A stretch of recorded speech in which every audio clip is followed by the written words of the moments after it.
नमस्कार, प्रणाम। हमारे इस दिव्य चैनल में आप सभी का स्वागत है। यदि आप हमारे इस चैनल में नए हैं तो कृपया इस चैनल को सब्सक्राइब करके घंटी जरूर दबा लीजिएगा, ताकि घर बैठे आप आसानी से हमारा हर वीडियो देख सके।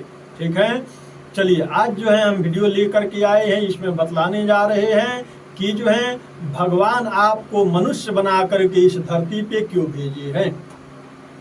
ठीक है, भगवान आपको मनुष्य बना करके इस धरती पे क्यों भेजे हैं, ये बात जो है अधिकतर लोग भूलते जा रहे हैं। और ये बात जानना हर किसी को बहुत ही जरूरी है, बहुत ही महत्वपूर्ण है। ठीक है, लोग बुरे कर्म में लग जा रहे हैं, लोग किसी के साथ छल कर रहे हैं, कपट कर रहे हैं, और वो भूल जाते हैं कि आखिर परमात्मा ने आपको इस धरती पे मनुष्य बना करके क्यों भेजा है। इसी के विषय में हम आप लोगों को बतलाने जा रहे हैं। ये वीडियो जो है बहुत ही महत्वपूर्ण है, बहुत भाग्य से मिलने वाला ये वीडियो है।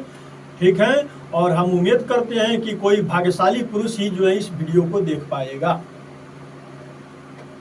ठीक है, तो चलिए सीधा हम आगे बढ़ते हैं। देखिए, सबसे पहले जो है हम ये चीज आप लोगों को बतला देते हैं कि जो है हम और आप न जाने कितने वर्षों तक जो है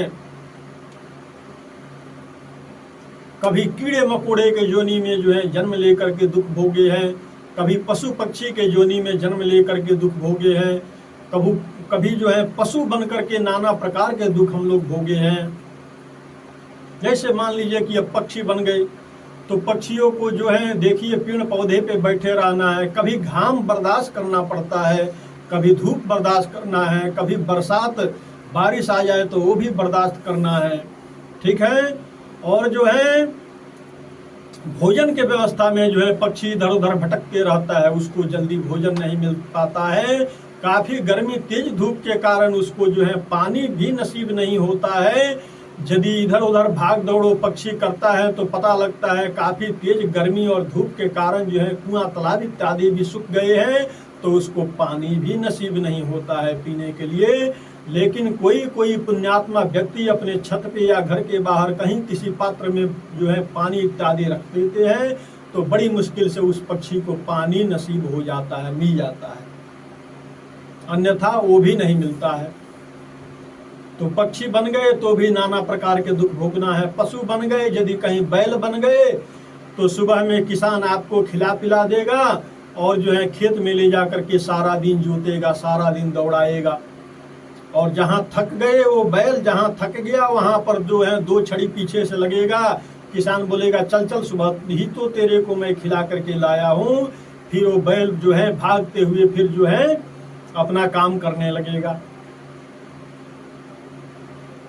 तो देखिए हर योनि में जो है कष्ट है, नाना प्रकार के जो है कभी कीड़े मकोड़े बन करके, कभी जो है पक्षी बन करके, कभी जो है पशु बन करके, नाना प्रकार के वो आत्मा जो है कष्ट पाता है और परमात्मा का सुमिरन करता है कि हे भगवान, मैं क्या बिगाड़ा था ऐसा कि जो है मैं कभी पशु पक्षी बन रहा हूँ, कभी कुछ बन रहा हूँ और नाना प्रकार का दुख जो है उठा रहा हूँ।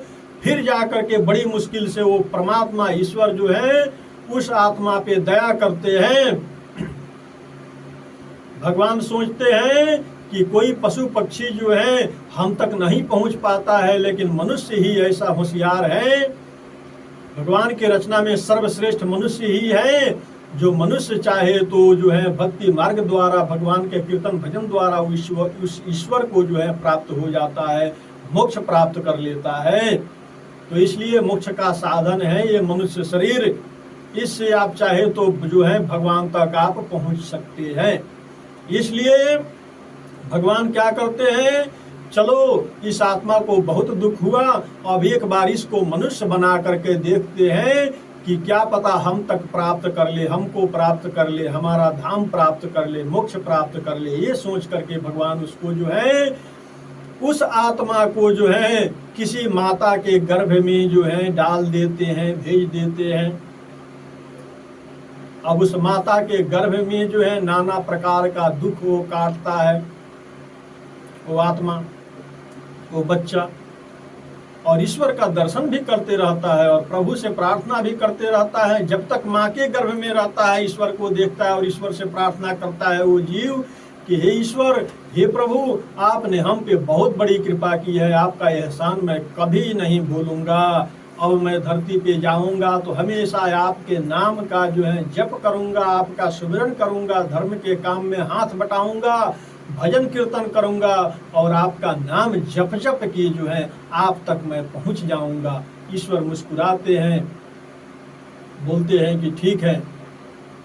और जो है फिर जैसे उस माता का 9 महीना पूर्ण होता है वैसे ही जो है वो बच्चा जो है गर्भ से बाहर आता है, उसका जन्म होता है। फिर जो है यहाँ पर कुछ और माया वो देखने लगता है। आप देखे होंगे कोई बच्चा जन्म लेता है तो जन्म लेते ही ना ना शब्द करके तेजी से रोता है। क्यों रोता है? क्योंकि वो सोचता है कि अभी मैं कहाँ था, गर्भ में था तो जो है भगवान का, उस ईश्वर का जो है दर्शन कर रहा था, अभी मैं कहाँ आ गया बाहर, यहाँ पर जो है अन्य लोग दिखलाई दे रहे हैं, मेरे प्रभु दिखलाई नहीं दे रहे। इसलिए ना ना शब्द करके जो है जोर से रोता है, चिल्लाता है बच्चा। ठीक है। फिर धीरे धीरे जो है माता पिता का लाड़ दुलार प्यार उसको मिलने लगता है। धीरे धीरे बच्चा बड़ा होने लगता है। पाल पोस करके उस बच्चा को माता पिता जो है बड़े करते हैं और बड़े होने के बाद में कुछ तो सात्विक बन जाते हैं, भगवान के जो है पूजा पाठ में धर्म में हाथ बटाने लगते हैं, और कुछ जो है नास्तिक बन जाते हैं। जैसे कोई बुरा संगति पकड़ लिए तो दारू मांस मछली शराब इत्यादि का सेवन कर लिए, बुरा संगति में पड़ गए हैं और नाना प्रकार के इस धरती पे बुरा कर्म करने लगते हैं। पाप छल कपट एक दूसरे के साथ हिंसा जो है ऐसा करने लगते हैं और वो भूल जाते हैं कि पिछले जन्म में मैं क्या था। भगवान के माया जो है यहाँ पर व्याप्त है, उस माया के वजह से जो है वो सब कुछ भूल जाते हैं। इतना याद रहता है कि हमारे माता है, हमारे पिता है, सखा है, बंधु है, मित्र मंडली है, बस। और वो भी भूल जाता है कि मैंने ईश्वर से क्या वादा किया था कि प्रभु मैं आपका जाकर के भजन करूंगा, वो भी भूल जाता है मनुष्य। और जैसे जैसे ही वो जंग होता है, जवान होते जाता है, वैसे वैसे उसके अंदर अहंकार अकड़ घमंड भी आने लगता है कि मेरे जैसा जवान, मेरे जैसा बलशाली, मेरे जैसे शक्तिवान कोई नहीं है इस धरती पे। और वो ये चीज भूल जाता है कि जो है हमसे भी बड़ा जो है रावण था, कंस था, बड़े शक्तिशाली थे, वो लोग नहीं बच पाए इस धरती पे, तो हम कौन से खेत के मूली हैं जो बच पाएंगे। वो इंसान ये भूल जाता है। दूसरों को दुख देता है, दूसरों को परेशान करता है, दूसरों को दुखी देख करके उसको हंसी छूटती है, हंसी आता है। दूसरों के मामला में जाकर के पीछ कसता है। आजकल पीछ कसने वालों का भी कमी नहीं है, जो दूसरों के मामला में जाकर के चढ़ाव उतराव पीछ कसते हैं। ऐसे लोगों को भी, ऐसे लोगों के ऊपर तो ईश्वर हंसते हैं, बोलते हैं कोई बात नहीं, कर ले जो करना है कर ले।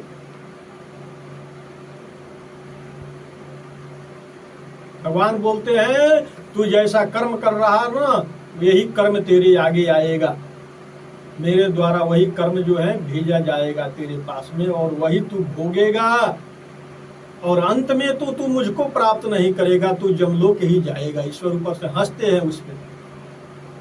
और वो मनुष्य अपने आप अहंकार में अकड़ में जो है दुर्व्यवहार करता है, पाप करता है, छल करता है, कपट करता है सारी जिंदगी।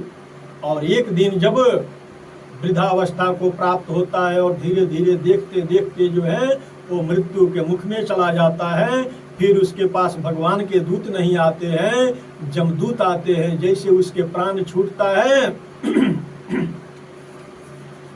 देखिए, कोई धर्मात्मा पुरुष यदि मृत्यु को प्राप्त होता है तो उसको कष्ट नहीं होता है। कोई अधर्मी पापी पुरुष यदि मृत्यु को प्राप्त होता है तो मृत्यु के समय में उसको अनेक प्रकार का कष्ट मिलता है। इतना आसानी से उसका प्राण नहीं निकलता, बहुत ही दुख भोगता है। ठीक है। और उसके बाद में नाना प्रकार के वो पापी व्यक्ति दुख भोगने के बाद में मृत्यु को प्राप्त होता है। फिर उसके पास भगवान के दूत नहीं जाते हैं, उसके पास जम के दूत जाते हैं, जमराज के दूत जाते हैं। फिर उसको बांध लेते हैं और जैसे उसका प्राण छूटता है और अपने आप को जमदूत के हाथों में बंधा हुआ देखता है, उसको फिर भी जो है उसका जो दिव्य दृष्टि है वो खुल जाता है, सब कुछ देखने लगता है, सब कुछ जानने लगता है। फिर उसको याद आने लगता है कि मैं कभी पक्षी बना हूँ, कभी पशु बना हूँ, और जो है भगवान हम पे कृपा करके मनुष्य बना करके भेजे थे, और मैं जो है अपने आप को कभी जवानी के अहंकार में अकड़ में जो है किसी को कुछ नहीं समझा, पाप वृत्ति में लगा, छल कपट किया इस धरती पे, एक दूसरे के साथ में जो है नाना प्रकार का जो है लोगों को मैंने दुख दिया है, परेशान किया है। कभी भगवान का पूजन पाठ नहीं किया, उस ईश्वर को याद नहीं किया, पछताता है, सिर पीटता है, रोता है, और जम के दूत जो है पीछे से कोड़े मारते हैं उसको, और मारते हैं और बांध करके घसीटते हुए जम के लोक लेकर के जाते हैं। फिर वहां पर भी जमराज की सभा में भी जा करके जो है जो भी बुरे कर्म किया है जिंदगी में वो सब भोगता है।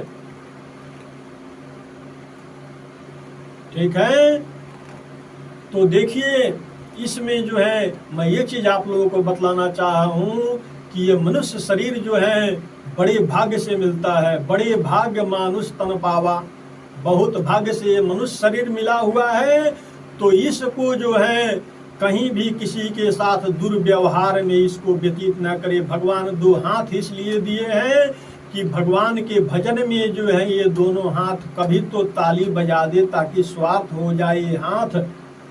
दो पैर भगवान इसलिए दिए हैं कि चल करके जो है इस पैर से किसी की रक्षा की जाए, किसी गरीब की मदद की जाए, किसी धर्म के काम में हाथ बटाया जाए, मंदिर तक इस पैर से चल करके पहुंचा जाए, इसलिए दो पैर दिए हैं। मुख दिए हैं कि उनके नाम का सुमिरन कम से कम किया जाए, उनका नाम जपा जाए। लेकिन इसका जो है इस हाथ का, इस पैर का, इस मुख का लोग दुरुपयोग करते हैं। मुख से बुरा किसी को बोल करके, ठीक है, या इस हाथ से जो है बुरा कर्म कर करके, बुरे कर्म के लिए इस पैर से चल करके कुछ लोग जो है अपने आप को जो है खत्म कर लेते हैं और भूल जाते हैं ये चीज कि हाँ मैंने भगवान से कभी वादा किया था, और जो है पिछले जन्म में और उसके पिछले भी जन्म में मैंने कितने दुख भोगे हैं, ये चीज लोग भूल जाते हैं। और आजकल तो लोग भूलते जा रहे हैं। आजकल अधिकांश जो है कहीं पे दादागिरी, कहीं पे रेप बलात्कार, कहीं पे छल कपट, कहीं पे पाप प्रपंच, कहीं पे चोरी डकैती, कहीं पे विश्वासघात, जो है नाना प्रकार के जो है छल कपट में लोग लगे हुए हैं। तो उन लोगों से मैं ये चीज बतलाना चाहूंगा कि बड़ी भाग्य से मनुष्य शरीर ये मिला हुआ है, और इसका दुरुपयोग न कीजिए, इसका सदुपयोग कीजिए। देखिए घर में कोई एक भी भक्त यदि जन्म ले लिया भगवान का, एक भी कोई भक्त हो घर में, तो पूरे परिवार का जो है तरण कर देता है। उसके माध्यम से जो है भगवान पूरे परिवार का भी रक्षा कल्याण कर देते हैं। और एक कोई नास्तिक व्यक्ति घर में पैदा हो जाए तो पूरे परिवार का जो है वो समझिए कि नाश ही करता है।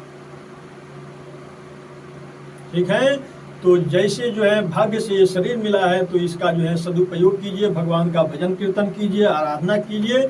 और इसमें आप लोग अच्छे से समझ पाए होंगे कि भगवान आपको और हमको मनुष्य बना करके इस धरती पे क्यों भेजे हैं। आप लोग अच्छा से समझे होंगे, और हमें उम्मीद है कि ये वीडियो आप लोगों को पसंद आया होगा। वीडियो पसंद आया हो और यदि आप हमारे इस दिव्य ज्ञान चैनल में नए हैं तो कृपया इस चैनल को सब्सक्राइब कर लीजिएगा, फॉलो कर लीजिएगा, ताकि घर बैठे आप आसानी से हमारा हर वीडियो देख सके। वीडियो पसंद आया हो तो लाइक कीजिएगा, शेयर कीजिएगा, कमेंट बॉक्स में जय श्री राम, जय हनुमान जी महाराज की, जय श्रीमन नारायण जरूर लिखिएगा। चलिए हमको विदा दीजिए। जय जय श्री राधे। सबका मंगलमय हो, सबका कल्याण हो।